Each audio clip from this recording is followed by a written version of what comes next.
very much. Thank you, John, very much.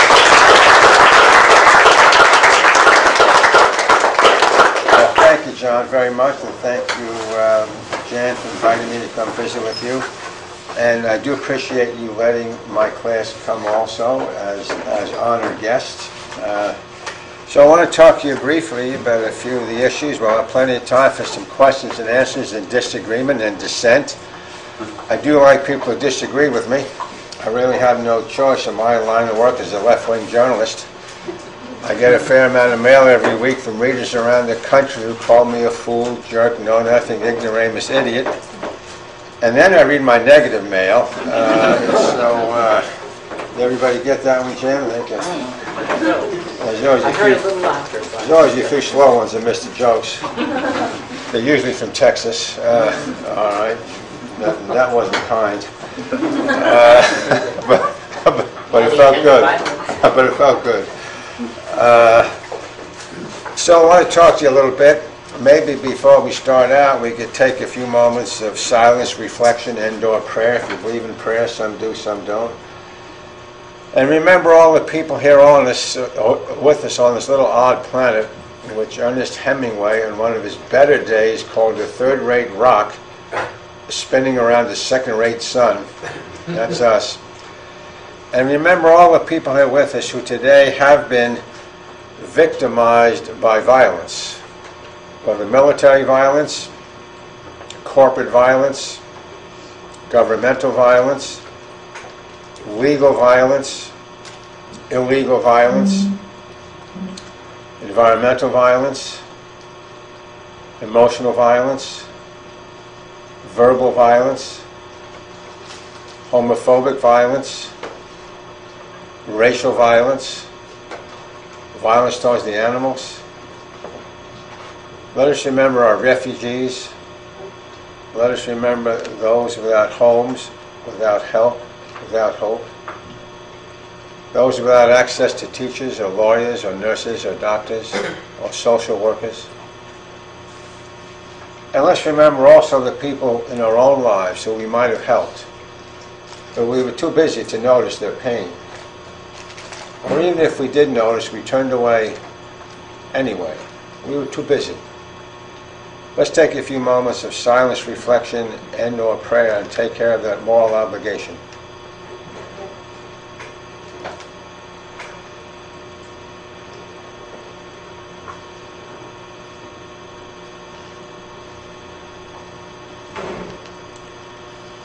All right, thank you for that. It's good to do so when we come together on these good occasions to reflect on a few things about how we can become peacemakers. That's the highest calling anybody can have, is to be a peacemaker. And how do we define peace? Lots of definitions out there for it. The most basic, of course, is that peace is the result of love. And if love was easy, we'd all be good at it. As a journalist with the Post for many years, I've been very lucky to have interviewed many of the world's great peacemakers. When I was a reporter starting out, I lucked out and I covered Martin Luther King when he was in Chicago. I've interviewed Desmond Tutu from South Africa, Mayred Corrigan from Belfast, Sean McBride from Dublin, Perez Esquivel from Buenos Aires, Mother Teresa from Calcutta, Mohammed Yunus from Bangladesh, Rigoberta Menchú from Guatemala. Who are all those people? They all won the Nobel Peace Prize. And I'd always ask them toward the end of the interview, how do we go about increasing peace and decreasing violence? Which ought to be the purpose of our lives if you seek a life of purpose. Almost always the answer came back, you need to go where people are. Because people keep having conflicts and solving them either with violent force or non-violent force. No other option. Only those two. I thought the advice was sound. I went to a local high school near my office at the Washington Post and asked the principal, can I come in and teach a course on the philosophy of pacifism and the methods and techniques of non-violent solutions? She said, well, we don't have a class like that here, but give it a try, see how it goes. One little problem, she said, however, we're a very poor school. We can't afford to pay you. I said, I didn't come for the dollar. I came to find out, can you teach peace like any other academic subject? So we began the class. In fact, I want to pass around these two. These are two of the books we use, and these are available later. And by the way, my peace center told me this is buy one free day, a buy one get one free day. So if you buy this one, you get this one free. Do we have some freegans here today, Dan? Just send them around. It's not a very difficult course to teach.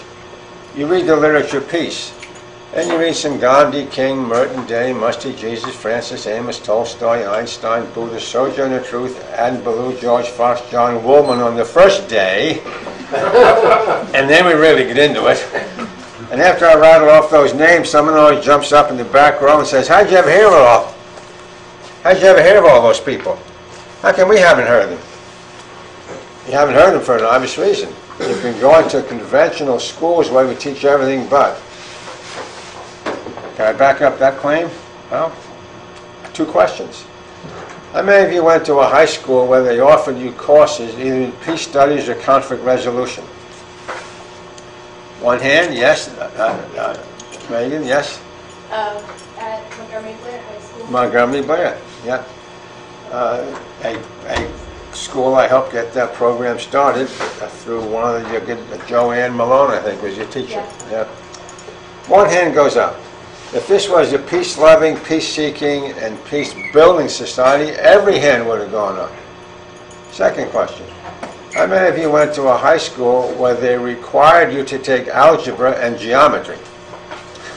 All hands go up. So there's a good chance that we all graduate from high school as peace illiterates. But they made sure we graduate from high school knowing all about pi r squared and bonkazoids and crankazoids and dorkazoids and lunazoids and steroids and hemorrhoids and advanced placement oids for the deep thinkers. Who cares? Have you ever been to a job fair where they're looking for an algebraist? I haven't. Now, if you like algebra, there's always a few people that do. I think it's kind of odd anybody would like algebra, but it's good to have a few odd people around for diversity. We have liberals, conservatives, Catholics, Buddhists, Hindus, and algebra lovers. We're diverse. Let me ask you a question.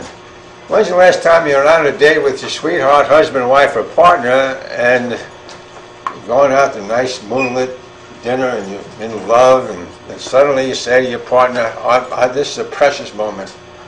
I've been waiting for a long time to tell you something. I am deeply in love with algebra. Have you ever done that? If you have, you're going to get some therapy for you. You clearly have a deep problem. Freud always pronounces O's long. Problem. So, we're not teaching how to be peacemakers. And then we wonder, why is the world so messed up with violence? It says, oh, you went to a foreign country, and you keep asking people, what is 2 and 2?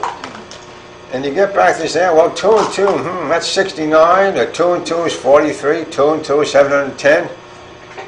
And you finally ask the leader of the country, people here have a little problem adding up what 2 and 2 is. How do you explain that? Oh, it's very easily explained. We don't teach math in our schools. Now I get it. So why do we have a very violent society? Because we don't teach you alternatives to violence in our schools. So that's the problem. What's the solution? Well, I think it's peace education. And I put my chips on that one. I'm betting on that. And so after the high school course went well, I was invited to teach here at the University of Maryland in the honors program. And I've been here since 1984, I think. And then I was invited to teach at American University. I've been there since the mid-'80s. And I teach at Georgetown Law School a course called Law, Conscience, and Nonviolence. And then I took the class. I was invited to Bethesda Chevy Chase High School, which is one of the feeder schools to the University of Maryland. and I also teach at Wilson High School. Wilson is a chaotic school. It's a DC public high school. It's a chaotic place. How chaotic? Well, last year we had 40 of our students who were arrested, 38 were convicted. We have 5 police in the halls carrying high-powered weapons and wearing bulletproof vests. I said to one of the police the other day, I said, "You must feel pretty safe, huh? Don't you have it on that bulletproof vest?" He said, "No, it's not knife-proof." And he was not joking. So, it's a course I love teaching. I think it's a meaningful course. But yet, peace education is still in its infancy. In 1970, we had only one college degree program in the country, a little small. I think it's a Church of the Brethren school, Manchester College in Manchester, Indiana. Now there's about 70 schools offering a degree in what we call generically peace studies. There's about 230 with minors in concentration. This country has 78,000 elementary schools, 35,000 high schools, and about 4,500 colleges, universities, junior colleges, and community colleges. All of those, without exception, ought to be teaching the basics, beginning not in college or high school, beginning in the first grade. So that's what the goal is of the peace education movement. Are we getting anywhere? Well, it's real slow progress. I've been trying to get a peace studies degree program at this university for 25 years. Still hasn't happened. Why does it happen? Well, I think a couple of reasons why. The students have not demanded it. It's a consumer issue. You're the customers, and students have more power than they realize. And so I've been urging them to make your demands known. You have a right to know that there are alternatives to violence, not just military violence, but all those other types you mentioned at the beginning.